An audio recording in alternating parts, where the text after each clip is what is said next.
Xuân Lan định phát biểu đúng không ạ? Có việc gì Tâm? Tâm? Dạ em vừa thấy chị giơ tay nên em tưởng là chị đã phát. Cái tay của chị tại vì chị đụng đế đó, nhưng mà nếu không có ai có câu hỏi thì chị hôm nay chị xin hỏi về tập đế hả Tâm? Vâng, chị có thể viết câu hỏi recording in progress. Chị gửi vào trong nhóm để mọi người cùng được đọc luôn, hoặc là chị nói cũng được ạ. Nhưng mà trước mắt chị gửi câu hỏi lên cho dễ Tâm. Dạ. Nhưng mà trước mắt em sẽ chào Ashan.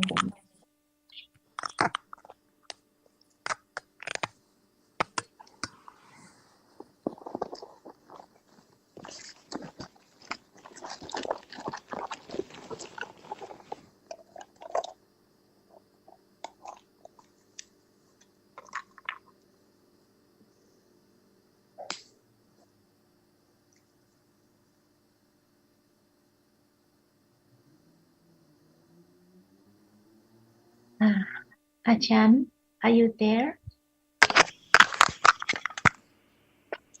Yes, สวัสดีค่ะ I'm here ready.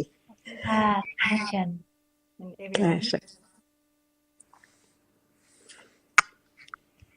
Shall we start? Yes. Dạ, xin mời chị Xuân Lan ạ.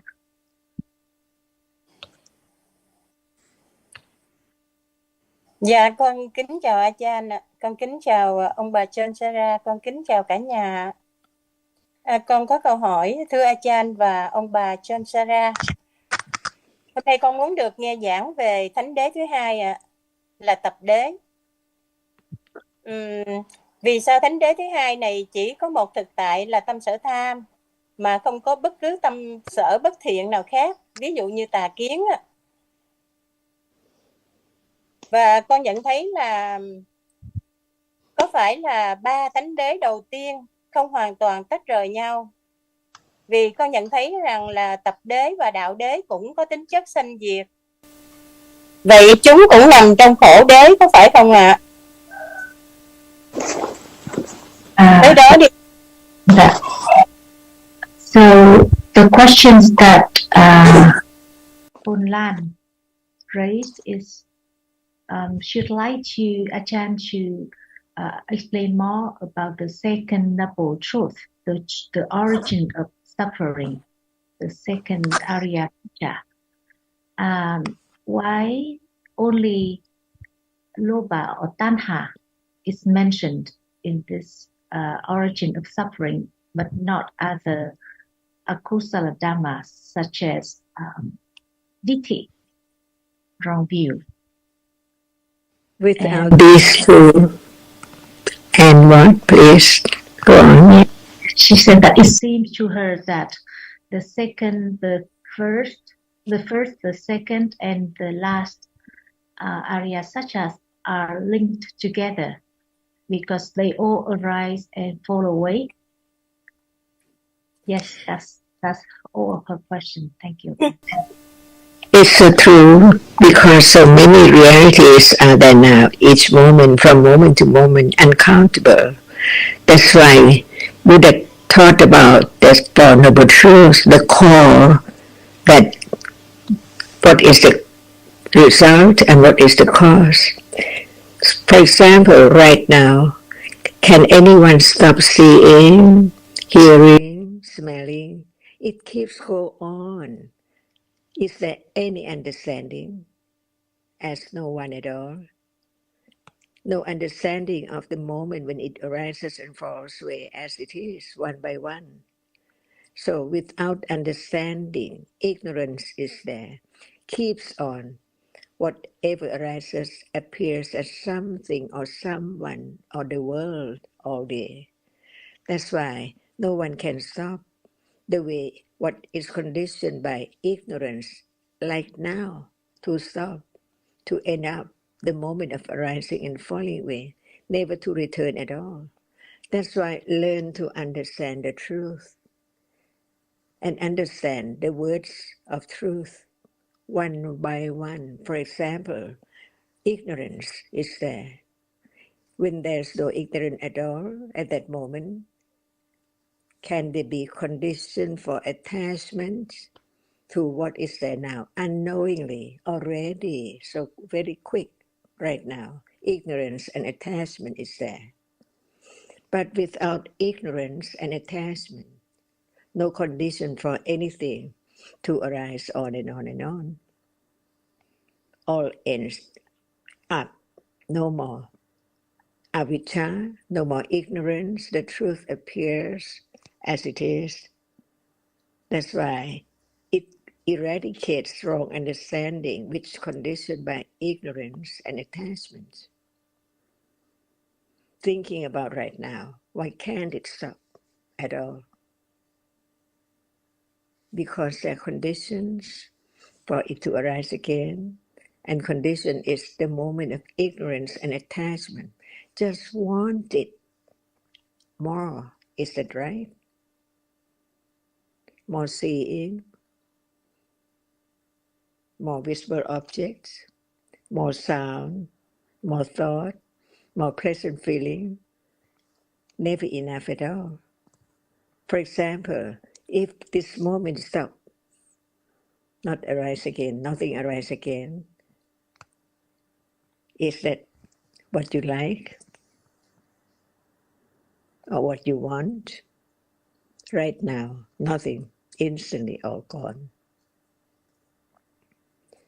It seems wonderful, but it cannot be like that at all without understanding what is the condition for whatever arises. And that condition is absolutely eradicated. It cannot be conditioned anymore for anything to arise. Is that better than now seeing and then thinking and then liking and then planning and then wishing and wanting about this, not enough, about that, not enough, never enough?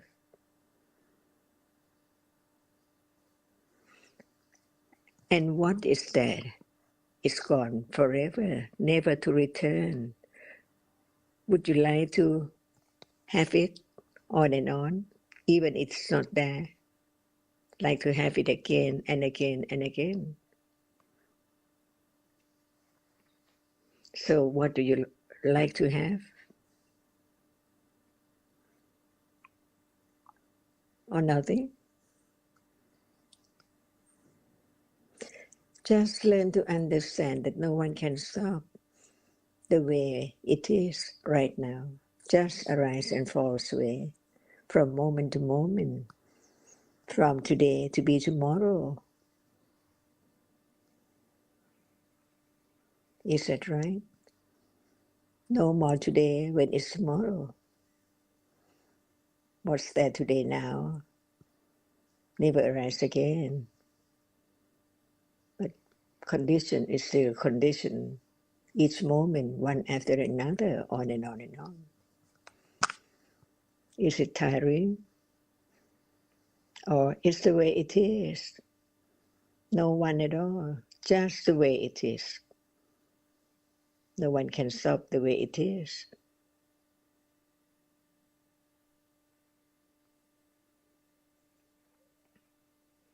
What for? Nothing, and then something, and then nothing again. All gone. Sunyata. No more you. No more anyone or anything at all.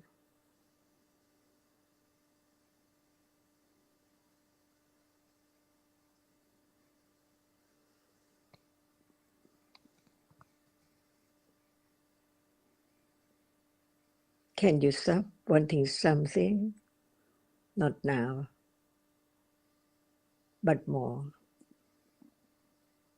Next one, new one.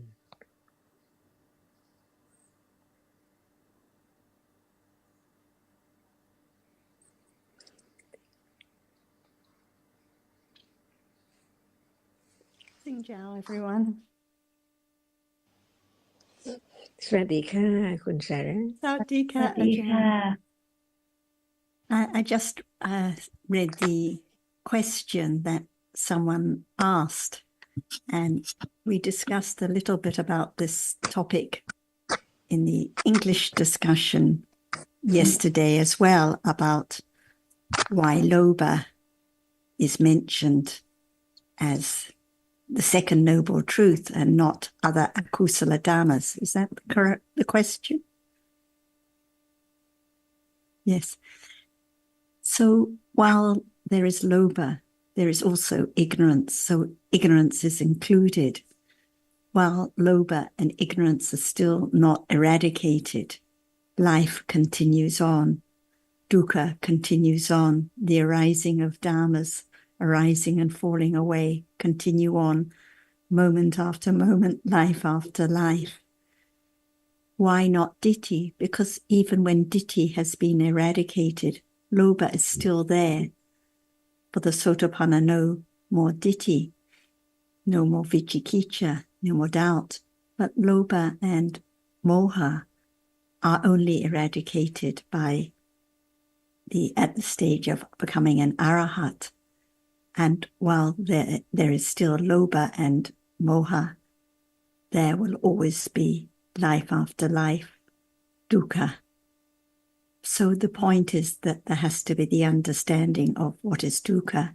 Whatever arises and falls away is dukkha. And this is why the continuation of life is not satisfactory. It's dangerous. So for the one who has fully comprehended the truth of each Dhamma as dukkha and really seen the danger of the continuation of life, the continuation of the clinging and ignorance to whatever is conditioned now, there is the gradual turning away from what is conditioned, the gradual turning to what is unconditioned, and the gradual eradication of defilements. But when Lobha is mentioned, moha is always implied. Just like when we talk about paticca samuppada, and in that case, ignorance is distressed. Because of ignorance, kusala, akusala, citas arise, karma is conditioned, results again and again. So there are the rounds again and again because of ignorance, on and on.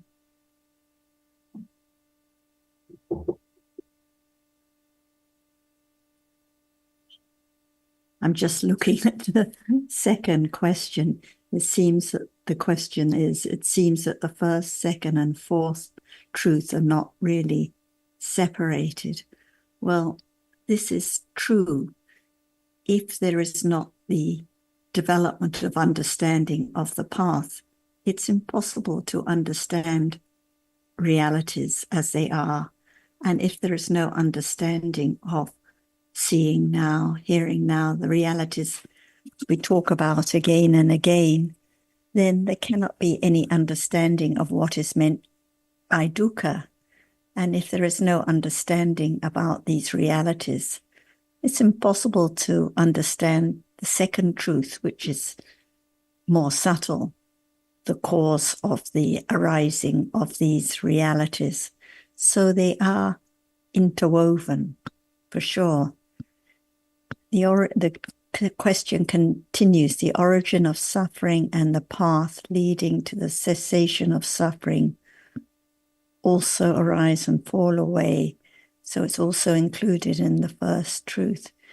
First of all, when we talk about suffering, usually we refer to dukkha as the unsatisfactoriness of conditioned realities, because otherwise, when we use the word suffering, people just think of the first kind of dukkha just referring to painful bodily and mental feeling, painful bodily and mental kinds of consciousness, which we're used to thinking of as suffering. But the truth of suffering includes all conditioned realities. Even the understanding now, or the kindness now, is dukkha, because it arises and falls away. It's gone, never to return again. And yet there is clinging to the understanding a moment ago, to the kindness, the giving, the seeing, the hearing a moment ago. So whatever arises and falls away is dukkha. Just coming back to the question. The path also arises and falls away, so it's included. When we talk about the path, we have to be confident that what is referred to are the various cetasikas, right understanding, and the other associated cetasikas that arise for a moment, understanding reality for a moment, and then gone. So the path is always for a moment of right understanding. So each of those factors, the right understanding, the right effort, the right concentration, the awareness, each of those factors is dukkha, because each one arises and falls away. So this is correct. Each one is included in the first truth. And then the question says, is there any significance in the classification as four truths?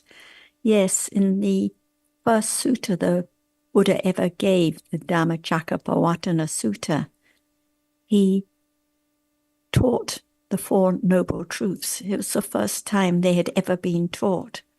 So he taught that not only the unpleasant feelings, the unpleasant pains and difficulties are dukkha, but all conditioned realities are dukkha. Whatever arises and falls away is dukkha.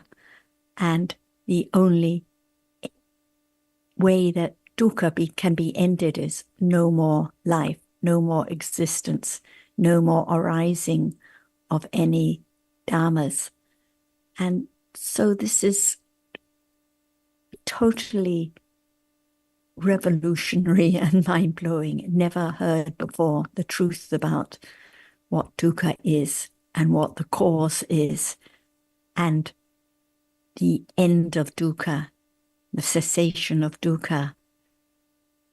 Impossible to have realized before hearing the Buddha and the way, the path, the way to understand and eradicate all defilements. So it's very significant.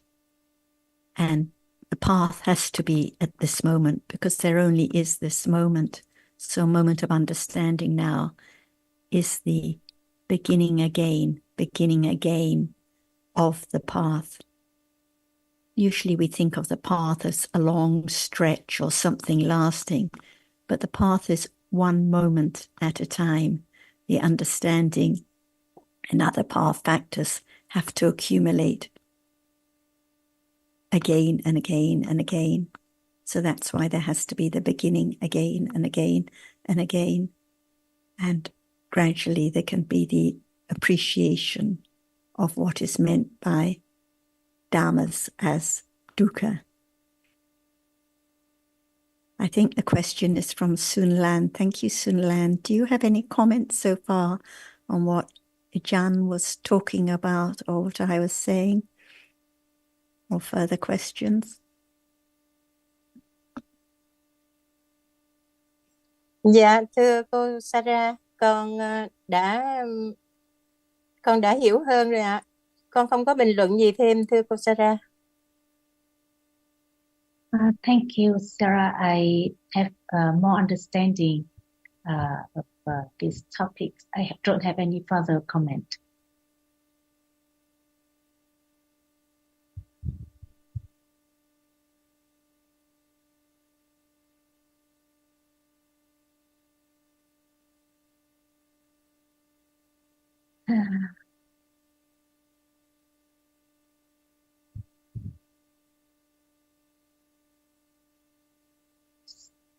Vâng, chị có thêm câu hỏi nào khác không ạ? Hay là ai có thêm câu hỏi nào khác không ạ? Chị không còn câu hỏi nữa Tâm. Mời cả nhà có câu hỏi thêm đi ạ. Dạ. Vâng, vì chưa có ai có câu hỏi nên là con sẽ tạm hỏi một câu.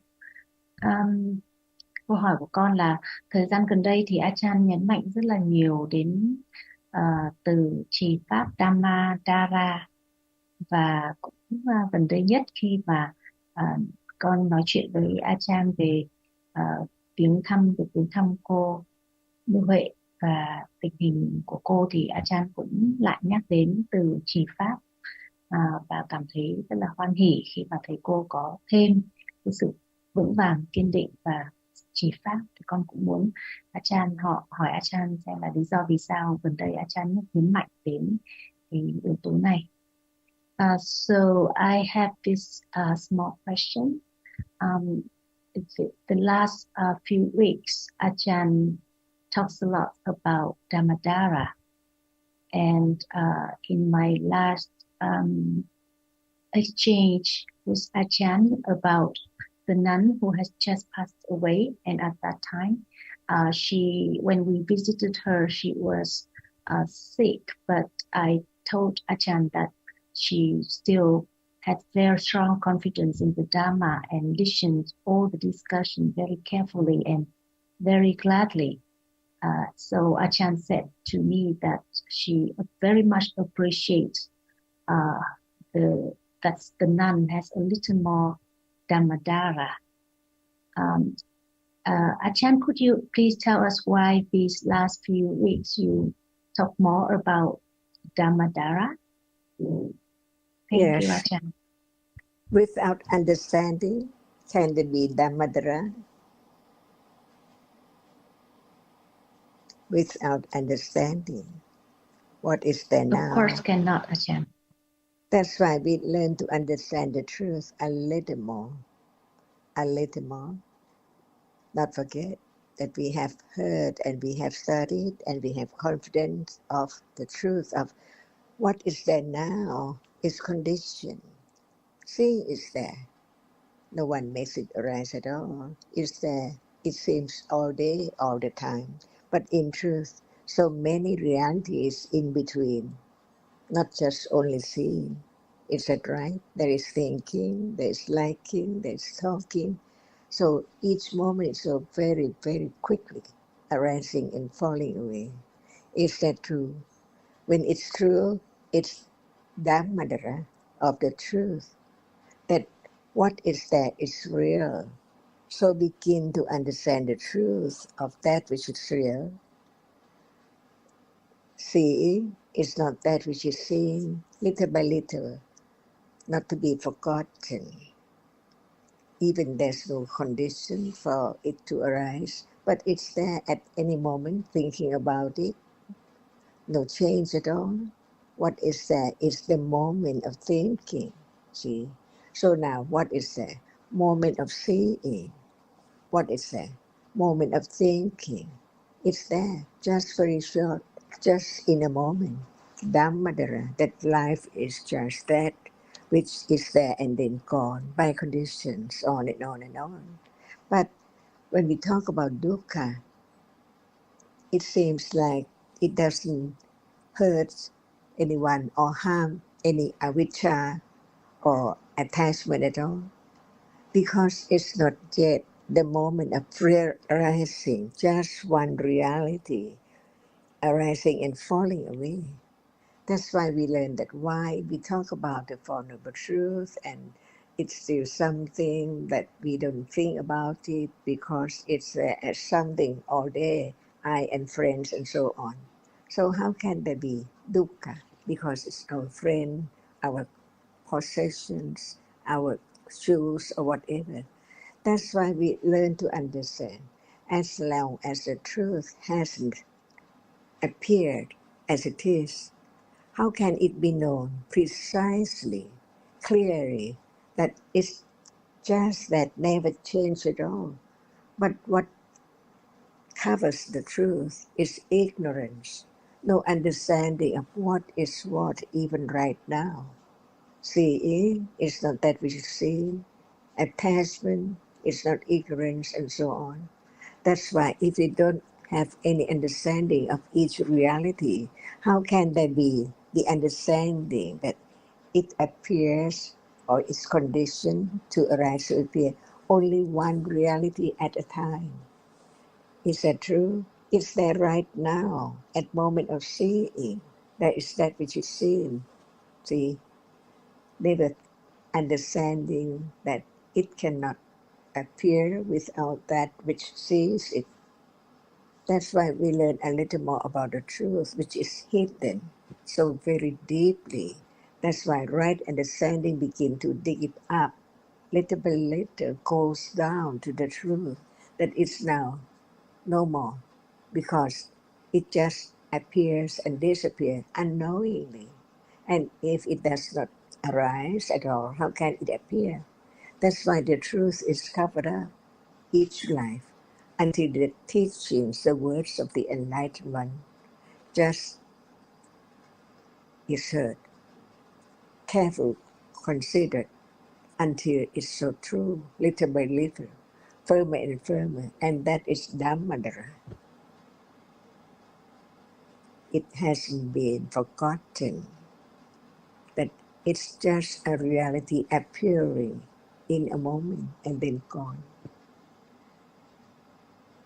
And how far from having the moment of realizing the truth, not just hearing, considering, understanding, and it's not just appear at moment of just beginning to understand the truth, because this is only intellectual understanding that is not firm yet. When it's a little firm, Dhammadara, a little more, what is there in life? Begin to think about the truth at any moment, taking a bath, sitting, eating, talking, or anything. That's why the truth is the truth.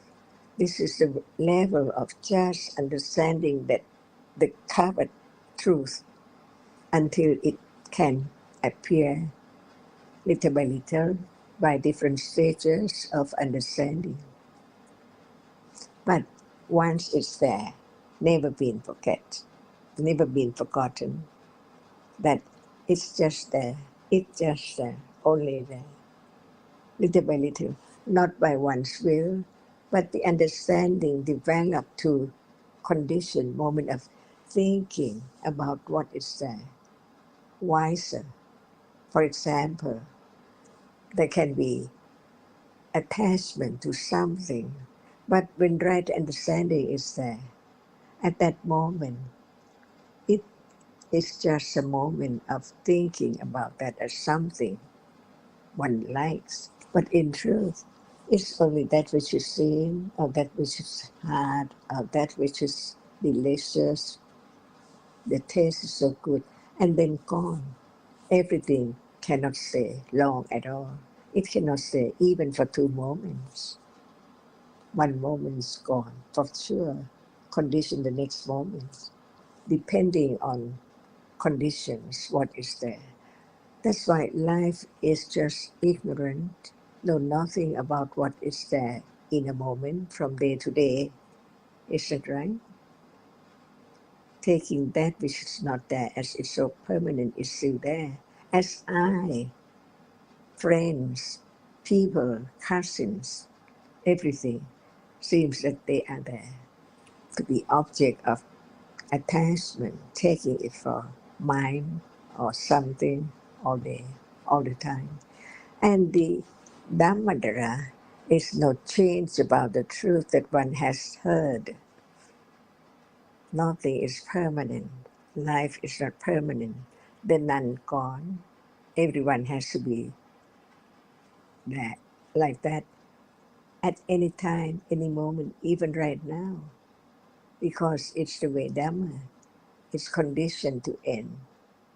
The personality or the person in this life, not to be that person again anymore.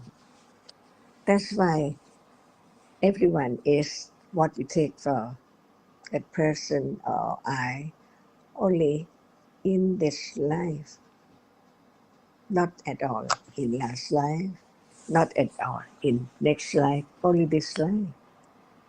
What we take for Sarah, Jonathan, Sujin, or anyone is just only in this life. Is that true?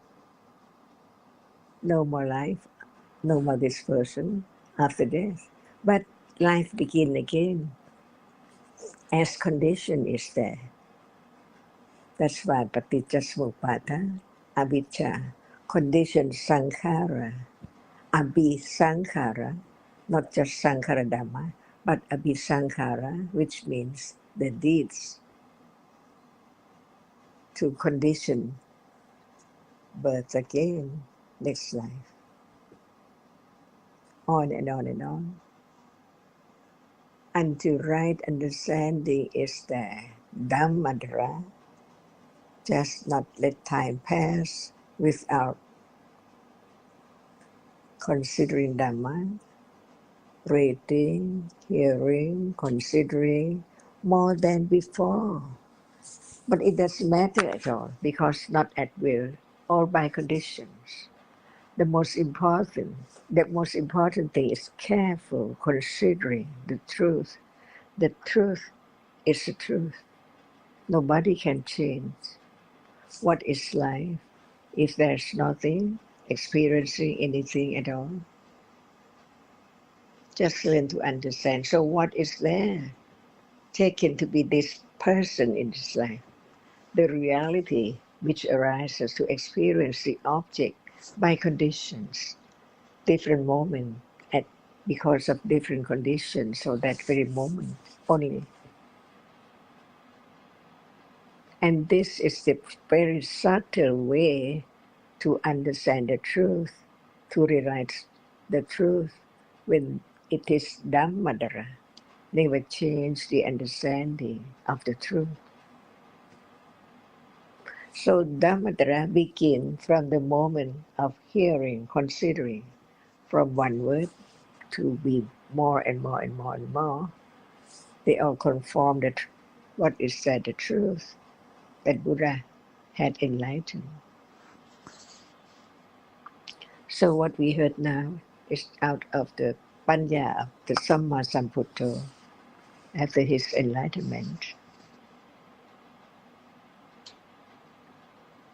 So how subtle it is to realize just one reality at a time, as it is that which experiences the object right now and that which is experienced, Dhammadhara. Otherwise, think about other subject, other thing. Just ignore the truth that what is there is just remembered but not realized yet, as it's that which experiences. And that it's not that which experiences, but it is experience. Just one moment, there can be Dhammadhara of the reality there. One, the reality which experiences. Otherwise, that which appears cannot appear at all. Dhammadhara of the truth, each truth. The reality which arises to experience the object cannot be that which cannot experience at all. Any moment is there, it experiences the object. And the object is there, appearing like the light, the sound, the taste, the smell, the story, and so on, by that which arises and experiences the object. All objects can be experienced by different kinds of that which arises and experiences. That's why Buddha taught about the difference of that which experiences the object, the citta, the chief one, the touch one, the contact one, the memory one, and so on. All are there, arises, otherwise it's not there right now. That is Dhammadhara.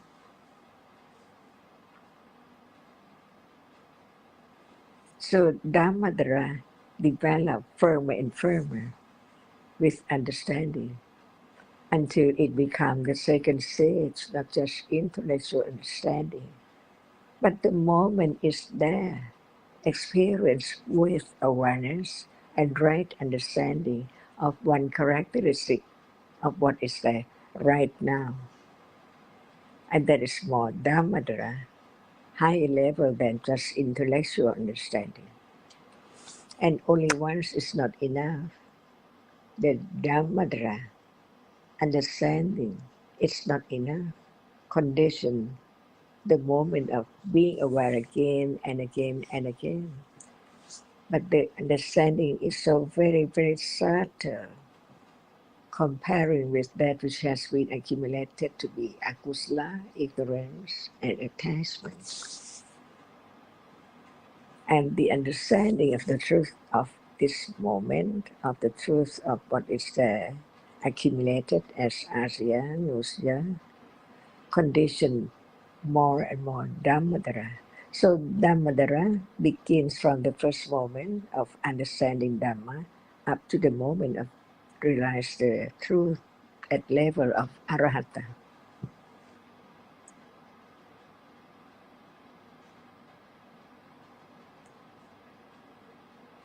So now, right understanding itself understand how much of Dhammadara, of that which is now appearing,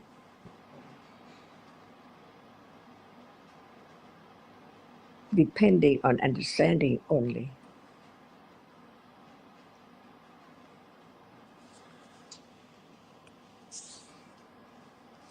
And we can all ask how strong the understanding, how strong the confidence is now.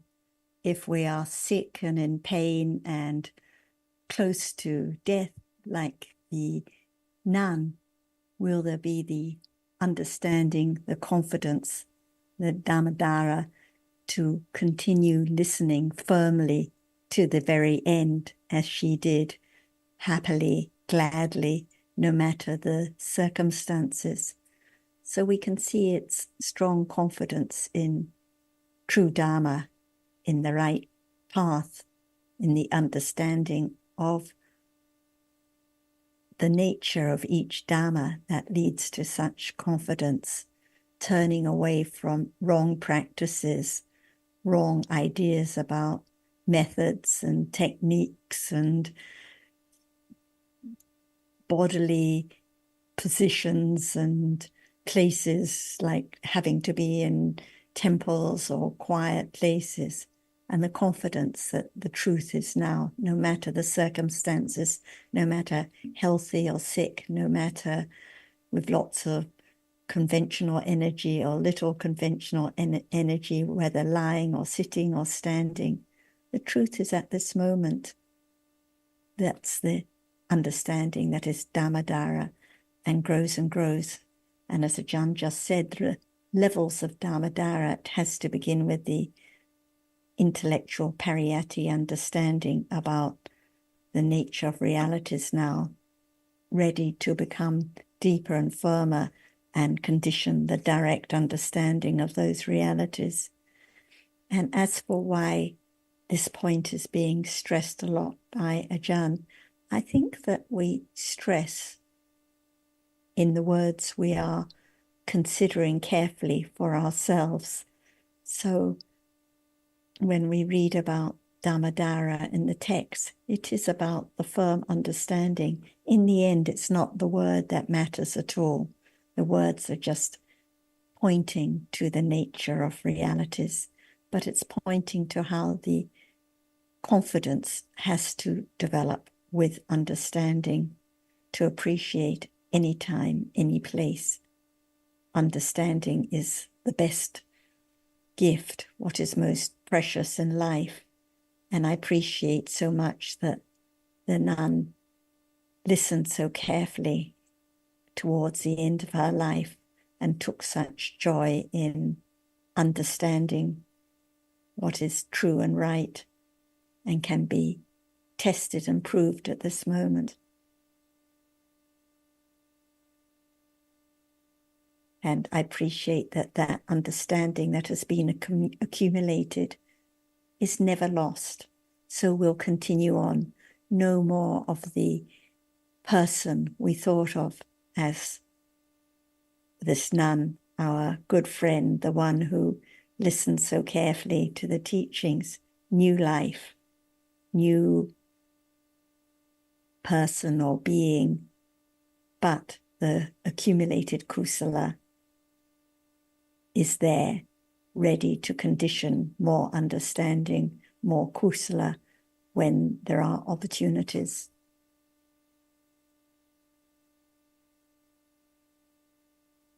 Thank you, Ajahn, and thank you, Sarah. It's true that everything that we know about our friend, the nun, inspired us about the confidence in the Dhamma. She was very simple in her way of life, and the more we think about what everything, single thing she did, we can see that the foremost thing is for her is the Dhamma. It's really, and yesterday we had memorial dedicated, and we all share that how is and the think about how she was as a person. It can condition sorrow, thinking about the dear friend, not that the quality is not having that quality. There's a lot of joy and anumotana, about all the good deeds and good qualities that we know that.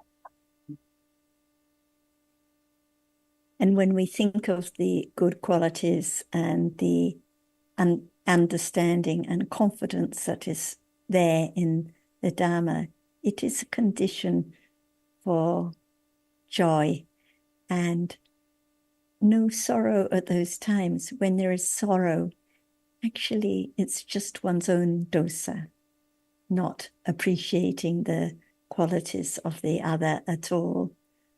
It shows lack of understanding at those moments of grieving and feeling sad.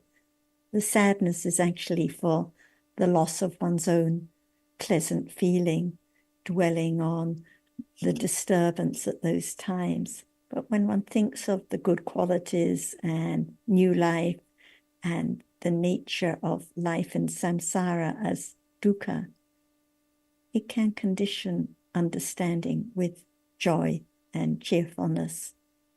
So, of course, there are bound to be moments of sadness and grief and so on, but when there is understanding, and as understanding grows, less grief, more acceptance. This is the nature of life. And it's so wonderful that everyone helped share the Dhamma with the nun, even to the end. And it's a reminder to share with anyone, anytime, when there are opportunities. We never know when it's going to be the last moment. And the same for us. Nothing is more precious than listening to the Dhamma and being reminded that all the other things in life that seem so important are really not. Only the understanding of the truth now is really of great value. And we are so fortunate to have quite Ajahn and you to remind us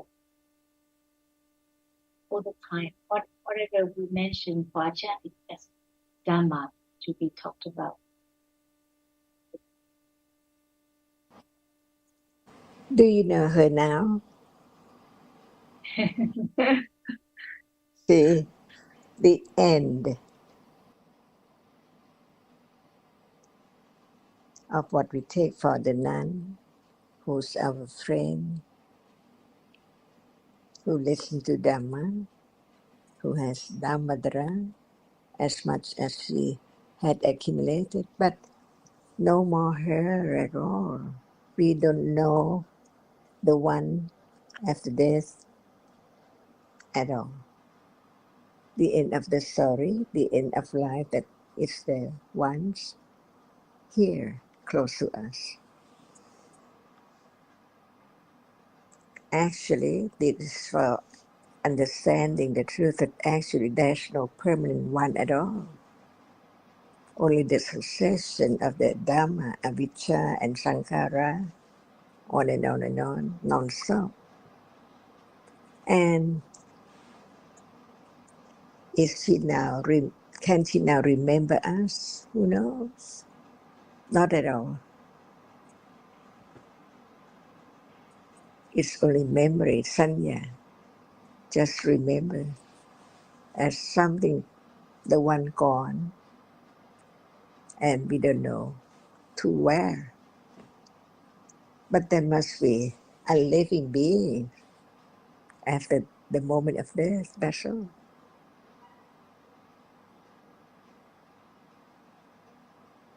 And even while we are talking about this, it can be death instantly. See the end of this person. And the next one, who knows? No one knows. Who's there? They don't know us either. If it's not the plane which can remember the past.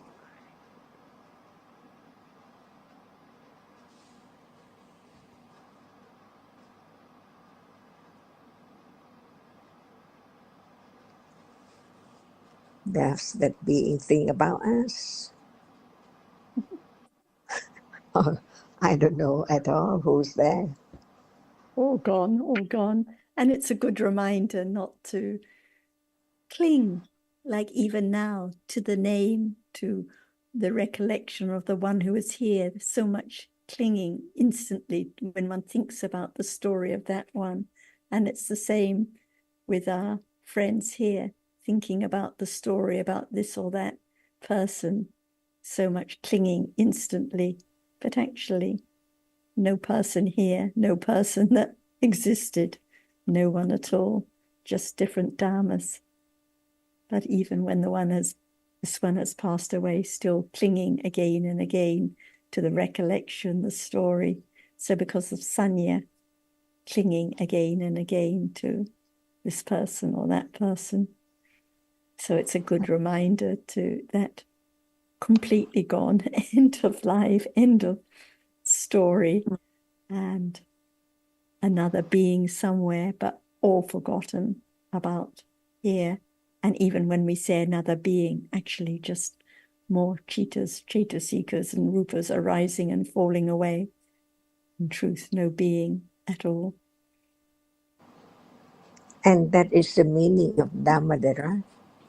Begin to understand deeper truth until it let go, clinging to whatever is there as something or someone.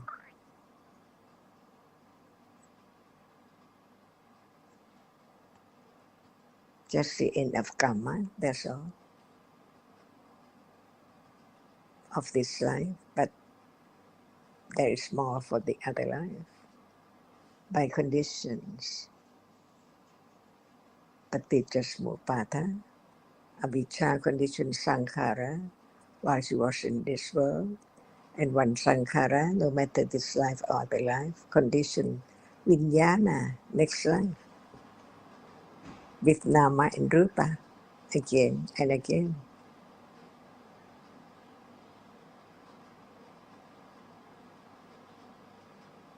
Just like this world, Nama Rupa, conditioned Ayatana, see?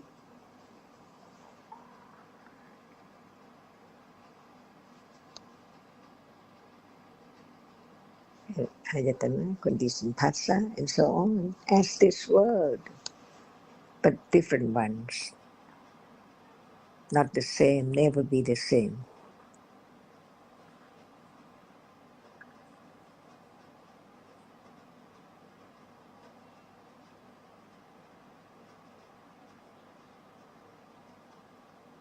And when one is reminded that there was no being, no person here, and there's no being now and next life, just different namas and rupas arising and falling away by conditions.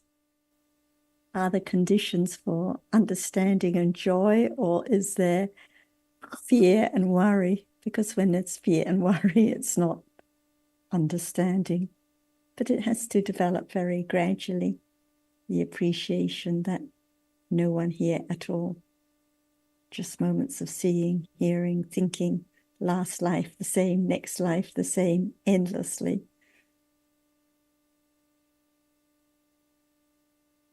No matter what realm, no matter what life, still just different moments of seeing and hearing, kusala, akusala, vipaka, thinking, dreaming, one chitta at a time.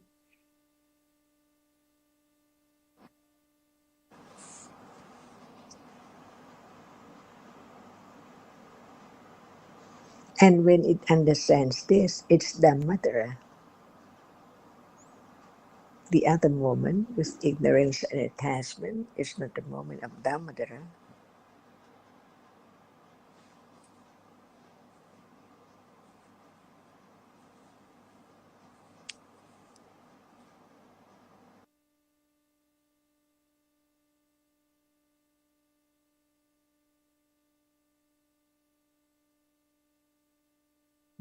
Yes, I think all this is so precious. The more we consider about truth, it's the more we find it so subtle. True.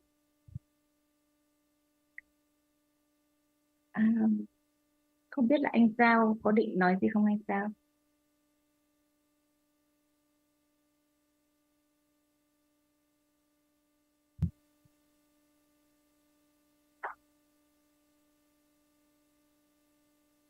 So I would like to say thank you to Achan, to the teachers who help us to understand more about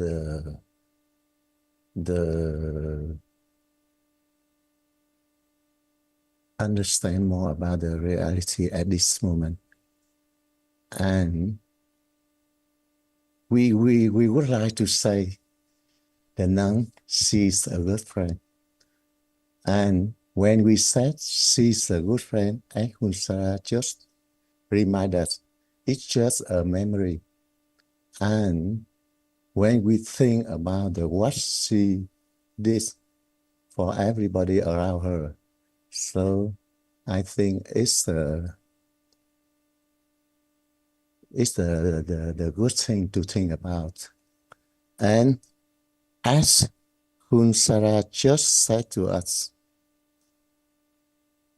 now a new life and her accumulate wisdom will not be lost.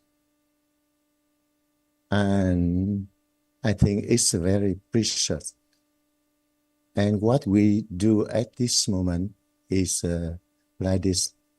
And as Achan said, should understand what reality at this moment. And the first top on is not nobody there, just the reality, just there, the reality arise and fall away. And that understanding is Dhammatara at a level beginning. So thank you again. And I have a question today. So I think very important to distinguishing between idea or concept and ultimate Dhamma. For example, if we don't know what is reality and what is concept, and we think about feeling, or everything, I think everything is mixed up.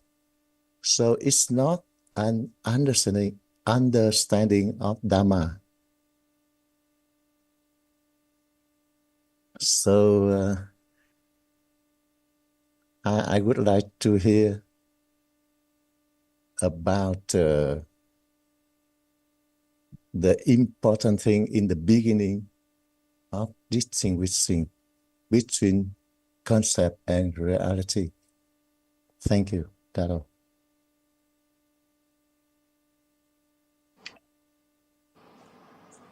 Is Khun Sara there? Yes.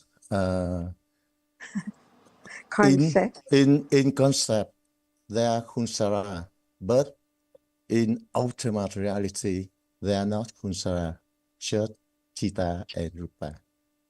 That's why without Chitta and Chitasika, can there be concept?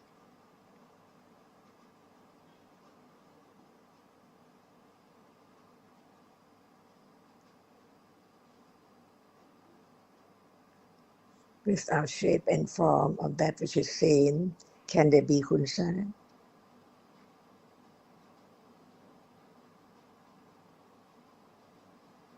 Without shape and form which is seen, can it be taken for Khunsara?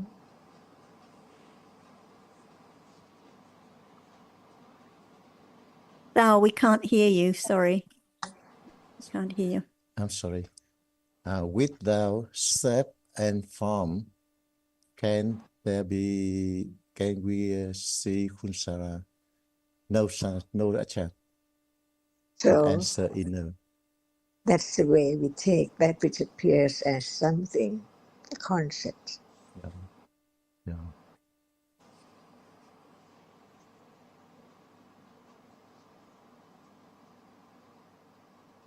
And Achan, I think it's very important at the beginning to understand the Dhamma at this moment. I mean, the distinguishing between concept and ultimate reality. Because reality is very subtle. Hardness is there all the time, but it's something all the time. It's my finger, it's a pencil, it's a table, and so on. But the truth is there, no table. The characteristic of that which is hard is there. So the ultimate truth is no one and no thing, but there are different realities, conditioned to be different. Just arise and fall away so rapidly. What is left to be known is the shape and form as nimitta. So there is the idea of someone and something in the world and on and on and on. But the truth is there's no one at all. Only the ultimate truth. Hardness is there. And the experiencing of hardness is there at moment when hardness appears. Otherwise, without that which arises and experiences an object, how can anything appear? So what appear now, it can be a moment of experiencing or the reality arises and experience it. So it's seen, it's heard, it's touched, it's smelled, it's tasted, and so on. Learn to understand what are there in life, to understand that actually there are only ultimate truth of no one. But the way it appears as the shape and form of something known as this or that, condition the idea of people and things all the time. When it appears as something that's clinging to that object instantly, as something, and the reality which experiences cannot be anyone around, it's only that moment. So it's I see, I hear, I think, even right now.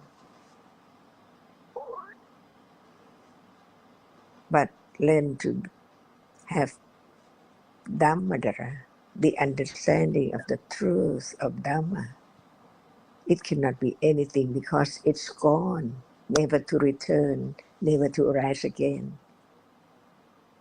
So the truth is that there are only different realities conditioned, arising and falling away so rapidly. As soon as one closes one's eyes, nothing there at all. But as soon as the eyes opened, so many things surround. How come?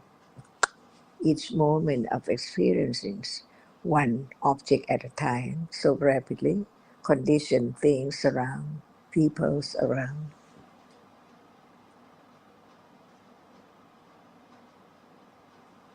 And gone.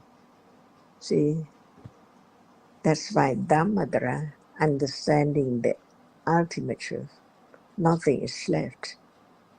If it doesn't fall away, how can there be tomorrow? From moment to moment from now. And tomorrow will come. Like now we are here. What about yesterday? Where were we? Here. See, but not the same moment at all.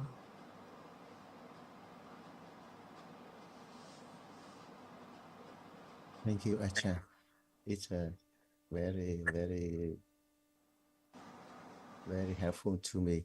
And Achan, when Achan, after Achan help us to understand the reality, especially a shape and form, it's easy to me to understand. Something clear, sometimes clear, sometimes confused. Especially when we think about my girlfriend just passed away. So the feeling, the emotion, everything. And I think it's more difficult than think about the shape and form. Achan, one That's more why thing. Thank you. even Dhammatara has to develop to be firm and firmer, stage by stage. There are so many different degrees, so subtle degree of understanding from moment to moment. But the truth is the truth, whereas yesterday, or just a moment ago, and whereas what were there in the morning, where were they? Because it's now. It seems like what it's seen is the same as this morning, but different moments. But the memory just keep on remembering what appears as something permanent. That's why carefully consider the truth, be truthful to the truth, firmer and firmer, Dhammadara. It cannot be changed at all. This moment is gone for sure. And what is there? Seeing. So seeing now is not seeing previous moment ago.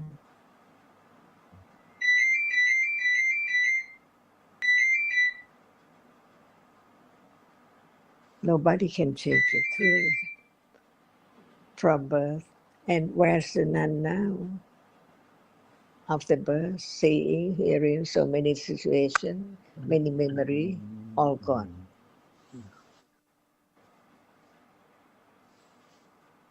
And next life, if someone would see the one who has been friend in last life, it's like new friend in the last life. No sorry about last life.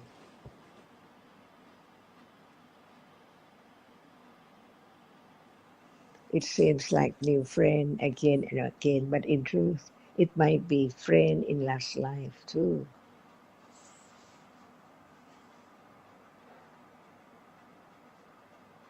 Who knows? Nothing lasts. Years and years ago, conditioned moment to moment up till now, and on and on and on. Only memory, the cetasikas, the citta arises, perform their function to take what is there by shape and form as something permanent, cling to it so much, but all gone. Just be this person only in this life, that's all.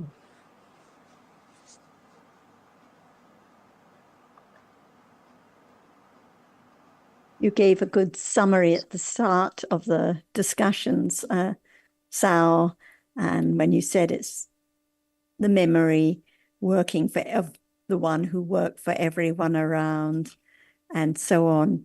And when you asked about the beginning and what the beginning is, because usually there is just a confusion, a mess because of different stories about different realities, everything mixed up together.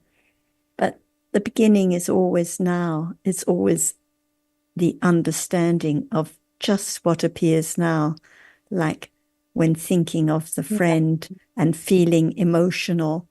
What about that moment? The thinking is real. The feeling emotional is real.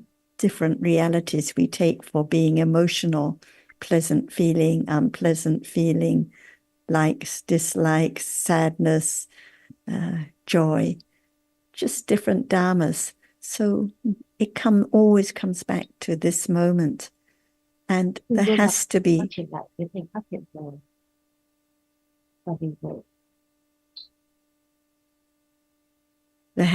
the beginning of distinguishing.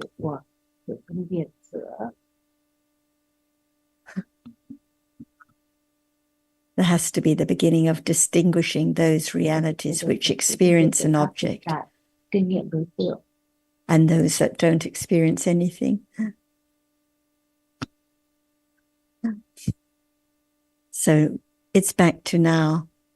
The feeling now experiences the object in a pleasant or unpleasant way. The memory now marks or remembers what is seen or heard or thought Hiện giờ đang about. có 2 người dịch đấy ạ.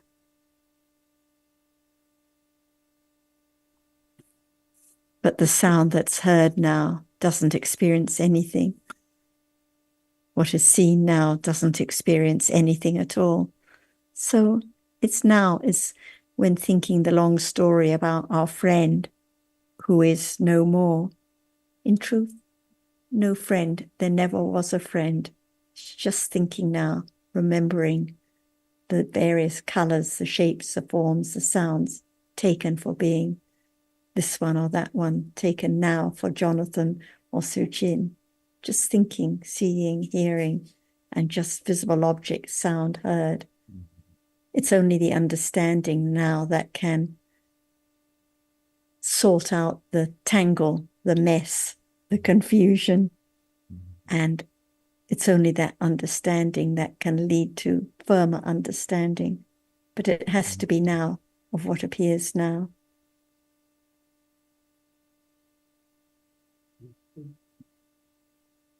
Thank you. So, And I'll just make one short comment. You said that when there is thinking about feeling, it's not the experiencing of the reality of feeling. And that, of course, is correct. Whenever it is thinking about something, then the reality is the thinking. And it might be that we would like the feeling to appear, the reality of feeling to appear, because we have heard so much about it, and we understand it's important that it become the object of awareness and understanding, but it cannot be chosen to appear. So there is the accepting that whatever appears is what appears. And most of the time, it's going to be thinking. Realities actually only appear to be known when there is a moment of understanding of that particular level, awareness and understanding. So you actually already appreciate the difference between concept and reality because we appreciate that it's concept that is appearing continuously in a day rather than reality. yeah, thank you. Thank you, Jonathan, about remind us when maybe we have the wrong view when we want to pick out something. But in other way, I think when there are many level of emotion, so I think there may be lot of akusala moment. So of course, at moment of there are a lot of akusala moment, maybe I think, I'm not sure, maybe cannot understand or it's make difficulty to understand, like easier, like safe and form, as Ajahn said. Or just I'm not sure about it. I just bring up my question. Maybe. Thank you. Yes, well, as we know, anything can be the object of understanding, whether it's kusala or akusala. And we may think that more kusala would be better conditions for understanding to arise. But it's not really the case, because their understanding can take any reality as object, whether it's kusala or akusala, nama or rupa. And we do have expectations as to what realities might be possible to know directly, to be known directly. We have those expectations, and that can be like a hindrance. But of course, this is why we discuss it among ourselves so often, to be reminded of the importance of not wanting to direct the way things go in terms of what appears now. Thank you. Yeah, thank you, Jonathan. Thank you, Ajahn and Kunsara and everybody here. I really appreciate about it. And now I think spend time for our friend. Thank you. One question for you first, Sal. What do you mean by levels of emotion? What are levels of emotion? What is emotion? Yeah, I just say it's in conventional idea. So when I feel for example, when I like to give my daughter a good meal, good meat, so I feel the light emotion. The level is very, very, very little. And when my good friend, especially the nun, as we know, she passed away, so I feel very, very strong emotion. That's my. So, of course, as you know, in truth, no you, no I, no anyone to feel anything. So what is the reality at that moment, or this moment, for example, when thinking about the nun with what you call strong emotion? What is the reality? The reality at this moment,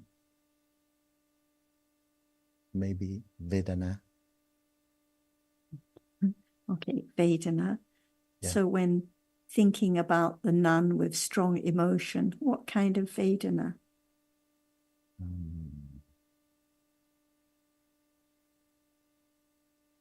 Bad feeling, I think. Bad feelings. So we're talking about dosa. So we're talking about, when you talk about strong emotion, you're talking about strong dosa.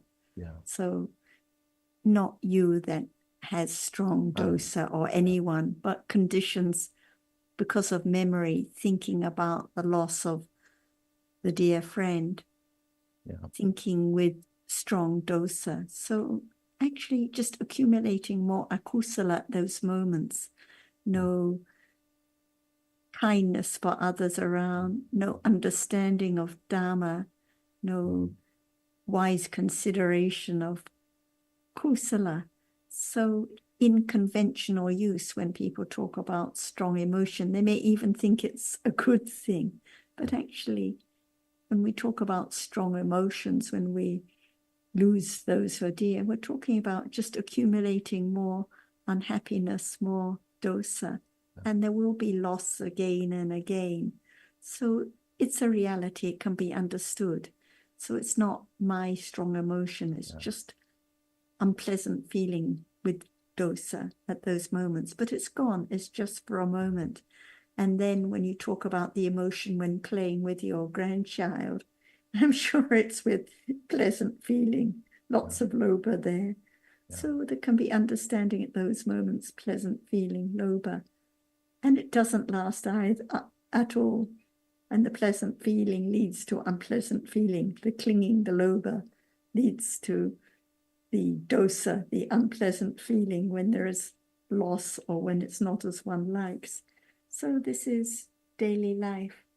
Lots of pleasant feeling, lots of unpleasant feeling, lots of lobha, lots of dosa, but so little understanding that these are just dhammas now that are conditioned, and without the seeing, the hearing, the thinking, what is seen, what is heard, there couldn't be that thinking with that memory and pleasant feeling that you talk about, or strong, unpleasant feeling and dosa. It's because of thinking of what has been seen and heard, thinking about the loss. But actually there's loss at each moment. What is seen now is lost. What is heard is lost. Whatever is conditioned is lost instantly. But not enough understanding and confidence most of the day, most of the time, to understand just the reality, because there's always thinking about the long stories about my grandchild, my good friend, this one, this thing, that thing. That's why there will be strong emotions again and again and again. So good to know the truth. So even at this moment, it's just thinking, it's just pleasant feeling, unpleasant feeling, likes and dislikes, all gone. Yeah, thank you, Kusara. It's so helpful to me. Better to know the truth. And the moment of a little understanding from you, can I call it the time of Dhammadara? When there's a little understanding, because there can be listening with no understanding, but when there's understanding a little more about the truth, the reality, the dosa, the seeing, the pleasant feeling, the clinging, then that understanding with confidence is Dhammadara. Just a little more. It has to develop, yes. It has to develop on and on. But that's why we come here, why we discuss together, consider together. Otherwise, without considering the Dhamma again and again, we're just lost in the stories about our good friend, our grandchild, the beach, the lunch, one story after another. So for Dhammadara, there has to be the listening, the considering, the reflecting wisely again and again. And I know this is very important for you too. Yeah. Thank you. And now spend time for us. Thank you. Thank you.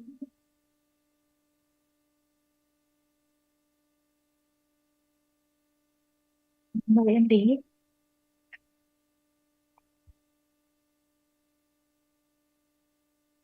Mở mic Lý.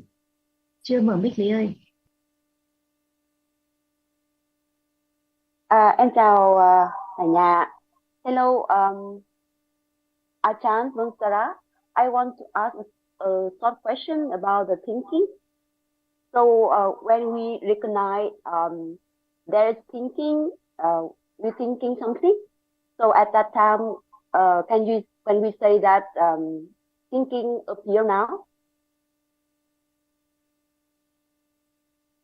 Can you hear me? Sorry.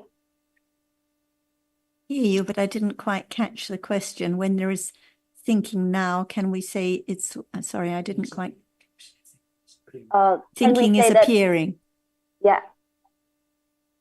So the thinking now, when we talk about what is appearing, it refers to the object that appears, the reality that appears. For example, at the moment of seeing, what is seen, the visible object appears to the seeing.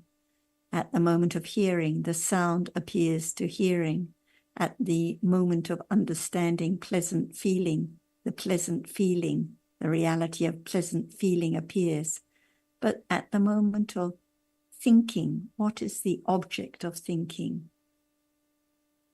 Is a concept, idea. A concept, an idea. So we can say the concept, the idea, for example, Zhao, the picture of Zhao appears, or the concept is experienced. But usually when it's a concept, we don't talk about it appearing. It's just the idea that is thought about. And there's another sense in which we use the term appears, and that is in the sense of what is the predominant reality or the predominant concept, if you like, that is presenting itself at the present moment. So if there is, we understand that what we take for seeing is really just thinking about the visible object for the most part, because seeing itself doesn't appear to be known. And in that case, we would have to say that what we are taking for seeing is just thinking.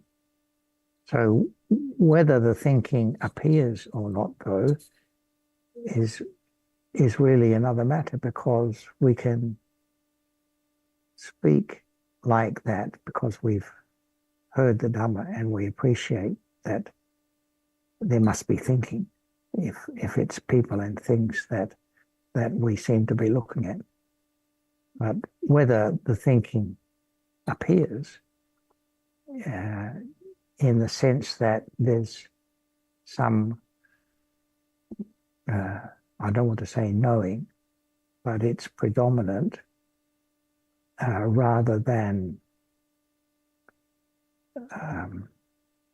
well, at that moment one might be thinking about something else other than the visible object more strongly than one is thinking about the visible object. One might be trying to understand the meaning of what's being said, for example, thinking about what's being heard, that is. So we just use the term appears loosely to indicate what is more predominant. So thinking in the absolute sense, thinking only appears when it's the object of awareness and understanding. Yeah. So in fact, we think that we can experience thinking, but actually we don't know and experience the truth of thinking, right? Right. It's thinking about thinking. And not actually thinking that appears. Yes. Yeah. Right. Because we can see that thinking lasts for long. It cannot stop. So yes. Yeah. So it can't be real thinking, right? If it seems continuous. Yeah. Yeah. Thank you, John. All right. Sarah. Yeah.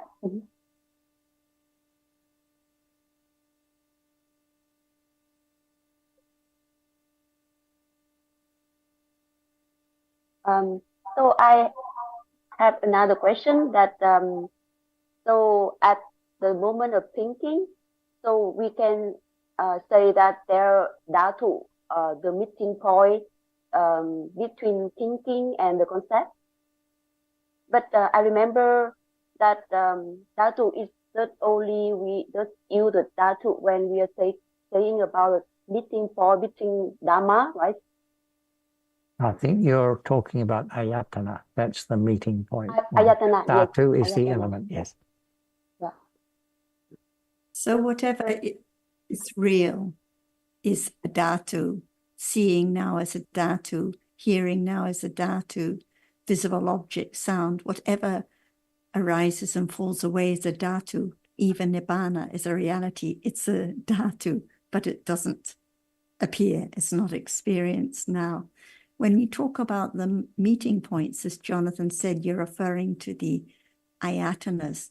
These are the realities that associate, meet together just at the present moment. So, for example, at a moment of thinking, the thinking is real. It's an ayatana. The chaitasikas that arise with it are ayatanas. They meet together at that moment. We cannot say the concepts are ayatanas because they're not real. The ayatanas refer to the realities that meet together at a given moment. So at the moment of thinking, just the citta and the chaitasikas that associate right now are at the ayatanas and then gone. At a moment of seeing, there has to be the meeting of the eye sense, the visible object, the seeing and the chaitasikas all meeting together, coming together, like the balancing on the needle head. These are the ayatanas, just at that moment of seeing, and then all gone. So it's just for a moment, whereas the dhatus, the elements, refer to whatever is conditioned that arises and falls away. Even the realities that are not experienced now, that arise and fall away, are all dhatus. But at this moment of hearing, only one sound is heard. Only one element is heard. Just got 2-3 minutes, so let's see if there's anything Ajahn would like to add to any of the discussions before we finish. Where's the nun? Excuse me. Where's the nun now?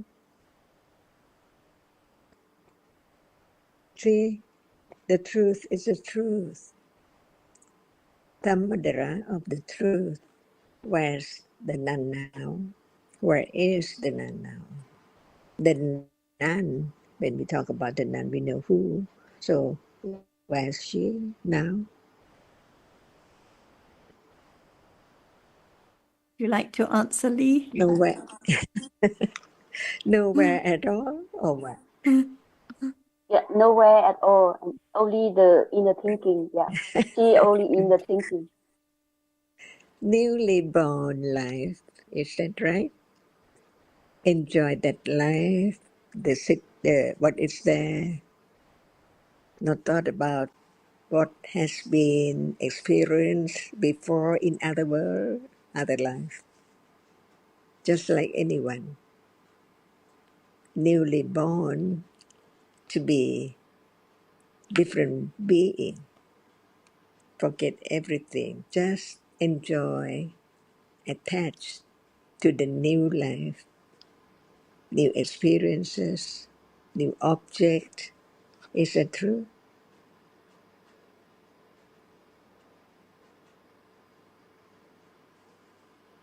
Yes, it's true. Yeah. So do we have to be sad thinking of her because she now enjoy life, new friend, new situation, new objects. Is that right? After birth, just like now, seeing again, hearing again, enjoy what is there again, as something again. Forget completely about the past. So why do we feel sad? Thinking of death, why not thinking of birth? After death, there must be life again, conditioned by previous accumulation, apisankhara, that one which conditioned new life, to experience what is there by the previous karma, just like this life.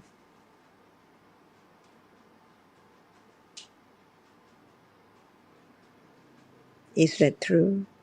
Dhammadra, the way Dhamma is, avijja, condition sankhara,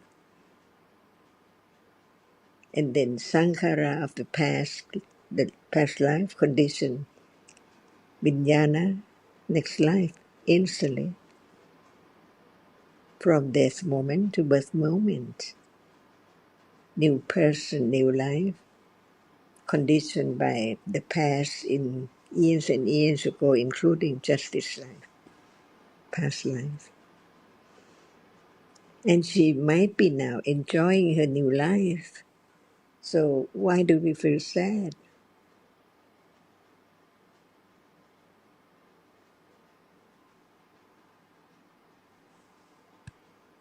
Understanding is not harmful at all. It understands the truth, what is there, no matter it's what kind of feeling, by condition, at anywhere, this world or other world. Dhammas are Dhammas, not anyone at all. Is that true? Dhammadra? If you think about her new life, do you feel sad?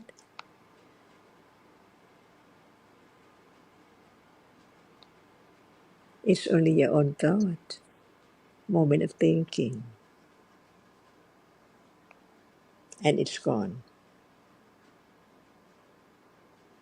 And it's true for each life, each person, the end and the new condition again. Circle of birth and death.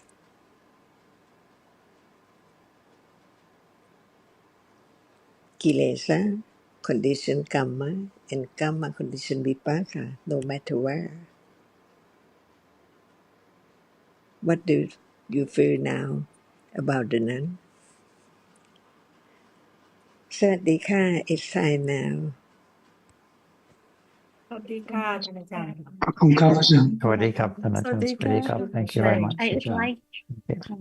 I'd like to take some moments to let all our friends know that as our past Dhamma friend Nan Yu Hui had made her wish to donate 50 million thousand dong Vietnamese to Achan and Joan and Sarah. And I informed Achan and Joan Sarah about it. And Achan and Joan and Sarah said to me they very much appreciate the good deeds from the nun, and which shows the confidence in the Dhamma.